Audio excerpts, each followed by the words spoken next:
श्री स्वामी समर्थ.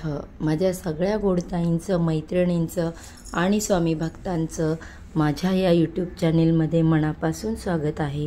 आजचा दिवस तुम्हाला सुखाचा, आनंदाचा आणि स्वामीमय जावो, तसेच तुमच्या मनातील सगळ्या चांगल्या इच्छा पूर्ण होत ही स्वामी महाराजांच्या चरणी प्रार्थना करते आणि आपल्या या आजच्या नवीन व्हिडिओला सुरुवात करते.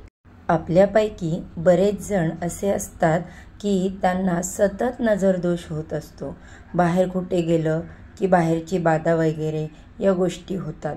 कोणाच्या घरी जेवण केलं, कोणाच्या घरचं अन्न खाल्लं तरी पण त्रास होतो, किंवा सतत आजारपण असते. औषध उपचार करतोय पण आपलं शरीर आहे ते औषध उपचारांना प्रतिसाद देत नाही. जसं जसं आपण ट्रीटमेंट घेतोय तसा तसा आपला आजार वाढतच जातोय. कुठे ना कुठे आपल्याला वाटतं की बाहेरील व्यक्तीने काहीतरी केलं असेल म्हणूनच मला हे असं होत आहे, किंवा आपल्याला एक शंका असते कोणीतरी मला काहीतरी करत आहे त्यामुळेच मला असं होत आहे, किंवा मी बाहेर पडलो की मला कुठून तरी काहीतरी नजरदोष किंवा वाईट शक्ती माझ्यासोबत येतात. याचा तुम्हाला खूप त्रास होत असेल, सतत अपयश येत असेल, म्हणजे या गोष्टीमुळे काय होतं की सतत आपण डिप्रेशनमध्ये राहतो. सतत वाईट विचार मनात येतात. चांगलं करण्याच्या गोष्टी डोक्यातच येत नाहीत, आपल्या मनातच येत नाहीत, किंवा बऱ्याच वेळेला असं होतं की आपण सतत झोपून राहतो. फक्त बसून राहावंसं वाटतं. समोर दिसतंय की एवढं काम करायचं आहे, असं करायचं आहे मला, तसं करायचं आहे. मनातून आपण खूप ठरवतो पण आपलं शरीर प्रतिसाद देत नाही.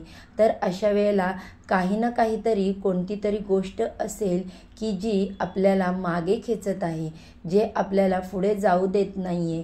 आपले विचार आहेत, विचार कृतीत उतरवू देत नाही आहे, विचारांवर काम करू देत नाही. अशा वेळेला नेहमी 3 वस्तू सांगणार आहे त्या आपल्या जवळ ठेवायच्या. अगदी झोपताना, बाहेर जाताना, पर्समध्ये, खिशामध्ये किंवा आपल्या घरामध्ये कुठेही आपल्याला या वस्तू ठेवायच्या आहेत. त्याने काय होईल की ज्या वाईट शक्ती आहेत, नकारात्मक ऊर्जा आहे त्या आपल्याजवळ थांबणार नाहीत, किंवा या गोष्टींचा आपल्याला काहीही त्रास होणार नाही. आणि या सगळ्या गोष्टी असतील तरीही त्या हळूहळू कमी होतील. तर पाहूया ते कोणते उपाय आहेत. पण त्याआधी तुम्ही आपल्या चॅनेलवरती नवीन असाल तर चॅनेलला सबस्क्राईब करा, सोबतच बेल आयकॉनलाही प्रेस करा, जेणेकरून आपल्याला नवनवीन व्हिडिओचे नोटिफिकेशन तुमच्यापर्यंत पोहोचेल आणि तुम्ही एक पण व्हिडिओ मिस करणार नाही.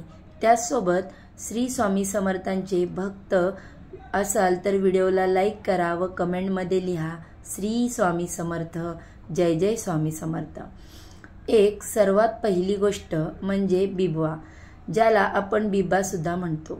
काळा कलरचं छोटंसं बी असतं, बिब्याचं फूल. बरेच जण गावाकडे आपण शेतात जात असताना साईडला खूप पानांचे झाडं असतात, तिथे पण बिब्बा मिळतो, किंवा शेतात डोंगरावर गावाकडे खूप झाडं असतात बिब्याची, तिथून आपण खूप सारे बिब्बे आणून ठेवू शकतो. गावी तुमचं कोणी नसेल तर तुम्ही शहरामध्ये पूजेचं साहित्य मिळतं त्या दुकानात हा बिब्बा मिळून जाईल.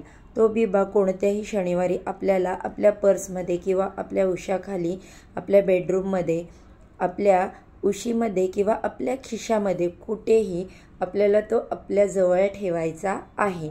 आता तुम्ही काय करू शकता, आपल्या बेडवर आपण झोपतो, मग बेडच्या साईडला किंवा गादीखाली एक बिब्बा ठेवू शकता, किंवा आपल्या उशाखाली ठेवून देऊ शकता. त्याला चिकट टेपने उशीला ते चिटकवू शकता.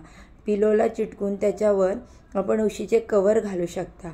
ही पहिली गोष्ट. आता दुसरी गोष्ट म्हणजे एक आपल्या पर्समध्ये किंवा खिशामध्ये आपल्याला टाकून ठेवायचं आहे, किंवा आपल्या मुख्य प्रवेशद्वाराच्या वर तुम्हाला काही ठेवायची जागा असेल तर तिथे ठेवून द्यायचं आहे. अशा पद्धतीने बिब्बा आहे तो आपल्याला आपल्याजवळ ठेवायचा आहे. असं म्हटलं जातं की बिब्बा अशी वस्तू आहे की ज्याच्याजवळ असेल त्याच्याजवळ निगेटिव्ह शक्ती, नकारात्मक ऊर्जा या व्यक्तीच्या जवळ येऊ शकत नाही. दुसरी गोष्ट म्हणजे आपल्याला रुईचं झाड घ्यायचं आहे। त्याच्यामध्ये 2 प्रकारची झाडं असतात। एक छोटंसं पर्पल कलरचं फूल असतं आणि एक पांढऱ्या कलरचं रुईचं झाड असतं। तर आपल्याला पूर्ण व्हाईट कलरचे जे पांढरे रुईचे झाड आहे त्याला पांढरी फुलं लागतात व त्या रुईच्या झाडाची छोटीशी आपल्याला मुळी घ्यायची आहे। छोटीशी मुळी आपल्याला काढून आणायची आहे। ती मुळी आणून घरामध्ये ठेवायची आहे। त्याला धूप दीप दाखवायचा। एक दिवस आपल्याला देवघरामध्ये ठेवायची आणि मग दुसऱ्या दिवशी कोणत्याही वारी किंवा दुसऱ्या दिवसापासून ती आपल्या पर्समध्ये, आपल्या उशीखाली किंवा आपल्या खिशामध्ये आपल्याजवळ कशाही पद्धतीने ठेवायची आहे। किंवा तुम्ही थोडीशी मोठी मुळी देखील आणू शकता। त्याचे तुकडे करू शकता। एक बेड खाली ठेवण्यासाठी, एक पर्समध्ये ठेवण्यासाठी किंवा घरातील इतर मंडळींसाठी अशा पद्धतीने ते वापरू शकता। पांढऱ्या रुईच्या जवळ सुद्धा कधीही निगेटिव्ह शक्ती, नकारात्मक ऊर्जा येत नाही किंवा त्या व्यक्तीला स्पर्श करत नाही। ज्याच्याजवळ पांढऱ्या रुईची मुळी असेल असं म्हटलं जातं, त्यामुळे ते आपण ठेवू शकतो। तुम्हाला बऱ्याच वेळा वाटतं की माझ्या नवऱ्याला कोणीतरी काहीतरी करतंय, त्यामुळे तो घरात सतत भांडण वगैरे करत असतो। तर अशा वेळेला आपल्या पतीच्या सुद्धा पर्समध्ये किंवा त्याच्या बॅगेत एखादा बिबा किंवा मुळी आपण ठेवू शकतो। बऱ्याच प्रमाणामध्ये वादविवाद, भांडणं कमी होत आहेत हे आपल्याला लक्षात येईल। आता तिसरी वस्तू म्हणजे कोणत्याही शनिवारी काळा धागा आपल्याला घ्यायचा आहे आणि आपल्या घराच्या आजूबाजूला जिथे कुठे हनुमानाचे मंदिर आहे तर हनुमानाच्या मंदिरामध्ये आपल्याला जायचं आहे। तिथे गेल्यावर मारुतीला स्पर्श करू शकता अशा वेळेला आपल्याला जायचं आहे। शनिवारी दिवसभरामध्ये कधीही जा। तिथे गेल्यावर आपल्याला काय करायचं आहे, हा जो दोरा आहे तो उजव्या हातामध्ये पकडायचा आहे आणि समोर बसून तुम्हाला 11 वेळा हनुमान चालीसा म्हणायचा आहे। तुम्हाला जर वेळ नसेल तर घरी म्हणू शकता।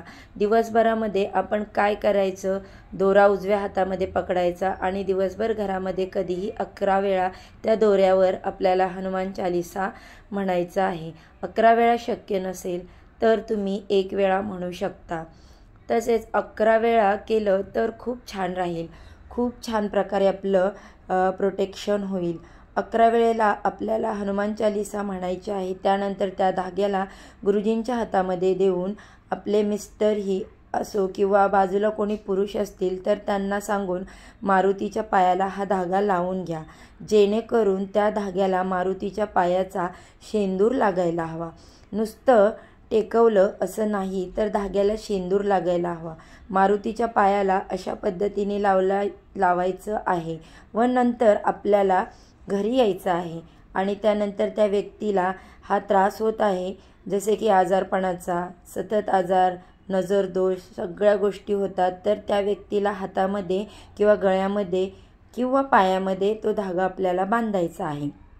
तुम्हाला कधी वाटत आलं की हे खराब झालं आहे तर तुटण्यास आलं आहे, त्यावेळी आपल्या घराच्या आजूबाजूला कुठेही वाहतं पाणी असेल तर वाहत्या पाण्यामध्ये सोडून द्यायचा आणि परत अशा पद्धतीने आपल्याला हा धागा तयार करायचा आहे आणि तो बांधायचा आहे। अशा पद्धतीने तुमच्या घरामध्ये नजर दोष होतात, वाईट शक्ती, वाईट गोष्टींचा त्रास होत असेल तर आपल्या मुख्य प्रवेशद्वारावर सुद्धा अशा पद्धतीने धागा तयार करून आपण बांधू शकतो।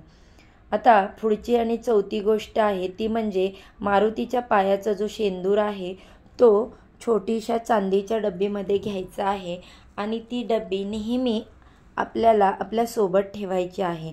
त्याने सुद्धा या सगळ्या गोष्टी आहेत, बाहेरील बाधा, नजर दोष, आजारपण, डिप्रेशन, या सगळ्या गोष्टींचा जो त्रास आहे तो होत नाही किंवा कमी होतो आणि हळूहळू नष्ट होतो आणि वाईट शक्ती आपल्या आसपाससुद्धा फिरकत नाहीत।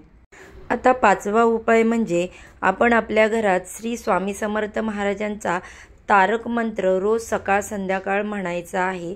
त्याने सुद्धा जर तुमच्या घराला कोणाची वाईट नजर लागली असेल तर ती सुद्धा हळूहळू नष्ट होईल। घरात सतत स्वामी महाराजांचे नामस्मरण करावे। या मंत्राने सुद्धा तुम्हाला खूप चांगले अनुभव येतील, हे नक्की लक्षात घ्या। असे हे 5 उपाय आहेत जे अगदी आपण सहज करू शकतो। 1 रुपयाही आपल्याला खर्च होणार नाही। साधी आणि सोपे आहेत। याचा तुम्हाला नक्कीच चांगला अनुभव येईल। तुम्ही हा उपाय पूर्ण श्रद्धेने करायचा आहे। तर माझ्या गोड मैत्रिणींनो आणि ताईंनो, हा व्हिडिओ तुम्हाला कसा वाटला? व्हिडिओमध्ये जर काही चूक झाली असेल तर मी तुमची क्षमा मागत आहे। व्हिडिओ आवडला असेल तर व्हिडिओला लाईक करायला विसरू नका। तसेच व्हिडिओ लाईक करून कमेंटमध्ये जय जय स्वामी समर्थ टाईप करायला विसरू नका। अजूनही माझ्या चॅनेलला सबस्क्राईब केलं नसेल तर सबस्क्राईब करा। भेटूया पुढच्या अशाच एका ज्ञानवर्धक व्हिडिओमध्ये। आजचा व्हिडिओ इथेच संपवते। सर्वांना श्री स्वामी समर्थ। जय जय स्वामी समर्थ।